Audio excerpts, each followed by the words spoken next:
Hello, how do you do? Thank you for tuning in to Candid Conversations. So, let's have a conversation tonight about traveling. I love to travel, and I'm fine with traveling with people, but I'm certainly okay traveling alone as well. And I was just thinking about traveling and driving on the road. And when we're driving on the road in the daytime, sometimes the traffic is truly a hassle. And one of the things that I just do not like when driving is driving by diesels, like right behind them or right on the side of them, because it just always makes me a little leery. However, recently I had this experience when traveling, and I'm going somewhere with this. So I was traveling on a road, and one moment it was light, but then the sun began to go down, and then darkness began to settle. And I was fine for a moment traveling on the road at nighttime because there was some lighting around me. However, I came to the spot where I was traveling around winding mountains, and suddenly darkness descended upon me. And for a moment, fear began to set in, because it was a curvy road, a windy road, and it was very difficult to see the lines on the street and other things around me. So for a moment, I turned off the radio so that I could focus. And I started praying, because fear tried to set in immediately. And so I began to pray. And focus more on the road so that I could see what's behind me, what's on the side of me, and what's in front of me. And so that I don't veer off with it being so dark.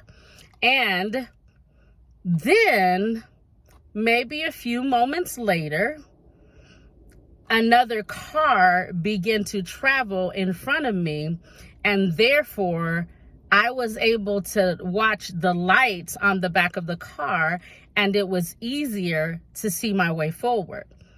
Even when diesels are traveling at night, I'm okay with being behind them in the nighttime, because it helps to guide my path.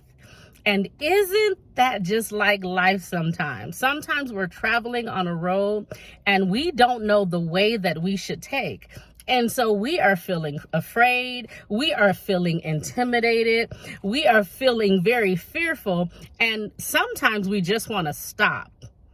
We just want to stop where we're going and park our car or park our feet and stop moving forward, because fear begins to grip us. But what would I look like if I decided to park my car on the side of the road and just wait until it was light time again? I would have wasted so much time.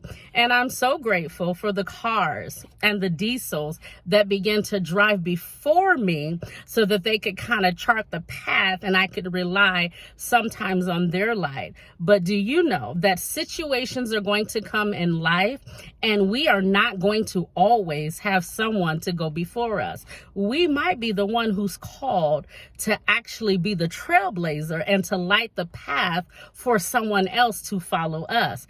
That's always a more intimidating path, and it always gets a little bit scary. And while sometimes we think that we are walking along, we think that we are traveling along, God promised us in his word. He said, I will never leave you or forsake you. I'll be with you even until the very ends of time.